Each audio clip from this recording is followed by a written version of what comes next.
இன்று இப்போராட்டத்தை ஒடுக்க மத்திய மாநில அரசுகள் இணைந்து செயல்படுகின்றன என்பதை பல்வேறு தொடர்பு ஊடகங்கள் வழியாக நாம் அறிய வருகின்றோம்.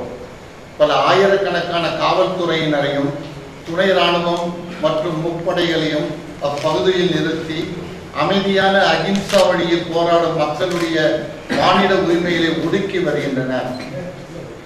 ராதாபுரம் தாலுகா முழுவதிலும் 140 எந்த காரணமும் இன்றி தூத்துக்குடி மாவட்டம் புன்னக்காயிலில் இருந்து பிள்ளைகளுடைய அனுமதி மறுக்கப்படுகின்றன.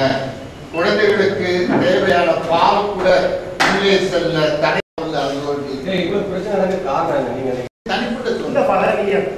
தவறு எது தவறு பார்க்கணும். அரசியல் விஷயத்துல தவறு தவறு நாங்க சொல்றது இல்லை.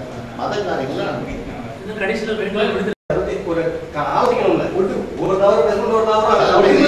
பொறுப்புல இருந்தாதான் நாங்க ஆலோசனை. உதயகுமார் ஒரு இந்த போலீஸோ இந்த மாவட்ட நிர்வாகமோ ஏதாவது ஒரு வழியில அவங்க என்ன செய்திருக்கலாம், கஸ்டடியில எடுத்திருக்கலாமே. ஏன் இங்க ஒரு பெரிய போர் நடத்திட்டு இருக்கிற மாதிரி ஒரு சூழ்நிலையை நீங்க கொண்டு உருவாக்குறீங்க? அவர் மக்கள் கொண்டு வரணும். அரசு 2 அரசு வந்து இந்த முடிவை எடுத்து விட்டது, அழகா செய்திருக்கலாமே. 3 நாட்களாக இடிந்தகரையிலும் புன்னக்காயிலிருந்து 5 கிராமம் வரைக்கும் பல மனித உரிமை மீறல்கள் நடந்து வருகின்றன. எங்களுக்கு அதைத்தான் கவலை கொடுக்கின்றது. மக்கள் சாத்வீக முறையில் போராடுகின்ற போது அதே தார்மீக வழியிலே அவர்களோடு உரையாடல் வழியாக எல்லாவற்றையும் முடிவு செய்ய முடியும்.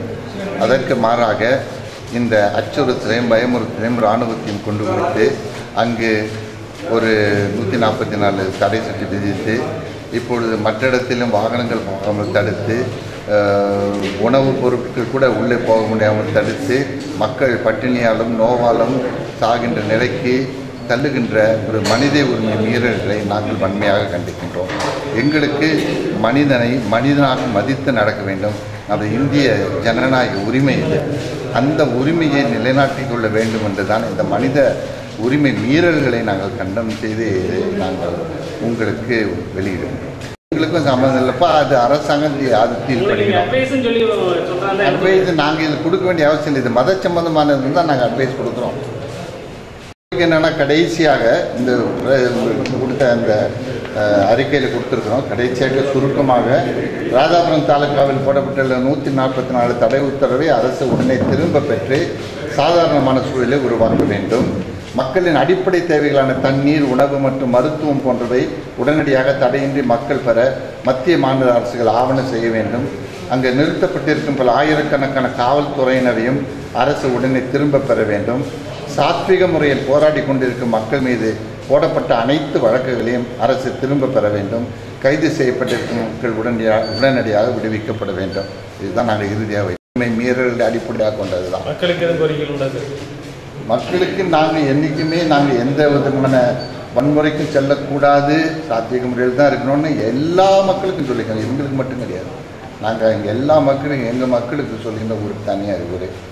அதனால் இவங்களுக்கும் தனியாக நாங்கள் சொல்லிக்கிறோம்.